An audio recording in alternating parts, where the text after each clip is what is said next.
Okey, Assalamualaikum warahmatullahi wabarakatuh. Pada hari ini, Ana nak buat lagi satu perkongsian ilmu berkaitan, tajuknya lah. Tajuknya seorang pelajar. Okey, ada yang bertanya kepada Ana, bagaimana Ana uh,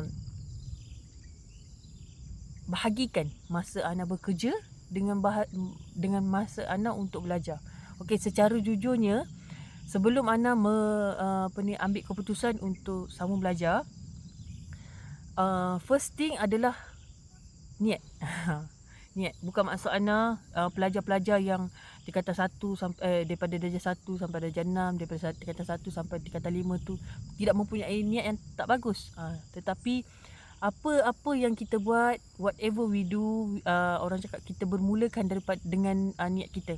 Daripada niat kita lah, niat kita yang akan membawa kita kepada hari ini.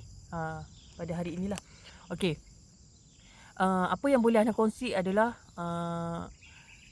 yang pertama, niat kita untuk belajar. Apa yang kita niatkan? Sama ada niat semata-mata untuk exam, semata-mata untuk alam pekerjaan, itulah akan jadi. Innama amalu binniat. Apa-apa yang kita, orang cakap, kita niatkan tu, itulah yang Allah akan bagi teruslah kepada kita. So apa yang Ana niat, bila Ana sambung belajar, Ana harap Ana mampu untuk berkongsi ilmu yang Ana ada ataupun ilmu yang Ana belajar kepada orang lain. So sampai ke tahap inilah. Okey. Untuk poin yang kedua adalah, bila kita punya niat okey, kita punya niat ke arah kebaikan ataupun niat kita tu niat yang murni lah, insya-Allah apa-apa halangan pun yang Allah datangkan kepada kita, maksud Ana halangan tu bukannya halangan tembok batu kita jalan ke hadapan tu kita nampak batu besar macam mana.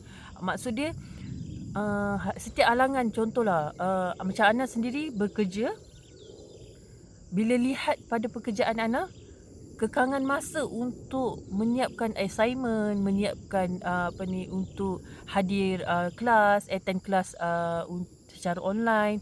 Sebenarnya benda-benda macam tu kan, itulah yang membuatkan kita punya mindset fikir, boleh ke, mampu ke saya ni untuk menghadiri kelas macam orang-orang lain. So bermula daripada niat. Bila kita niat yang baik, insya-Allah setiap exam, setiap quiz, setiap Google Meet yang untuk hadir kelas tu, kita mampu untuk menanganinya. Contohlah, kelas kita pada pukul 8 malam ni.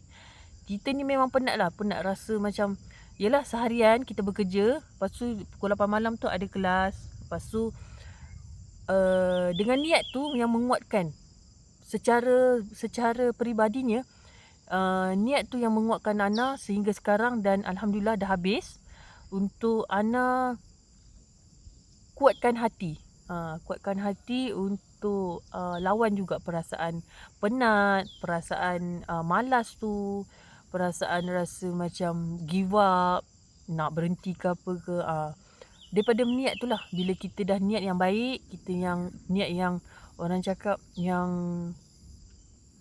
secara murni ni lah, insya-Allah Allah akan tolong kita berdasarkan niat kita. Okey, yang ketiga adalah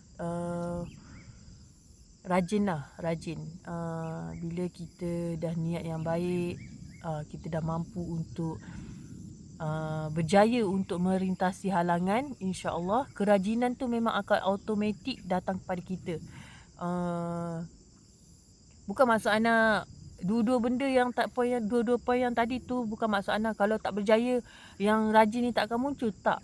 Tetapi bila kita dah berjaya berjaya untuk menangani kedua-dua poin yang Ana cakap tadi, insya-Allah rajin tu akan datang. Dia akan menepis segala halangan, barrier-barrier yang dekat sekeliling kita ni. Dia akan orang cakap berjaya untuk kita pecahkan tembok tu dan melahirkan satu sifat rajin. Okey, poin yang keempat adalah, poin yang terakhir adalah, jangan, orang cakap macam mana,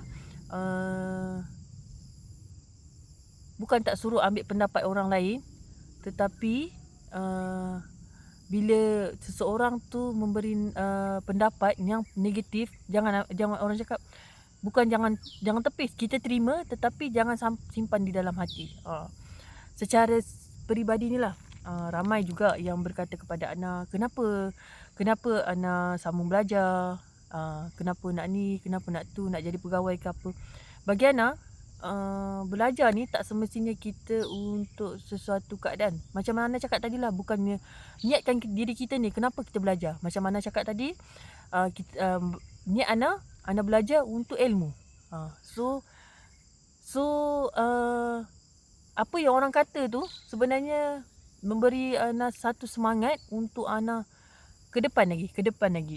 Tidak akan ada orang cakap, tidak akan ada bila orang cakap macam ni kita dengar, lepas tu kita rasa down, kita tak nak sambung belajar sebab kita kita punya mindset ni, kita punya pemikiran ni dah ternyang-nyang apa yang orang kata kepada kita. So kena kuatlah benda tu. Kalau kita tak mampu untuk kuat, kita tengok balik niat kita. Apa niat kita? Bila kita rasa dah putus asa tu, kita tengok balik apa niat kita. InsyaAllah perkara tersebut Ana dah lakukan.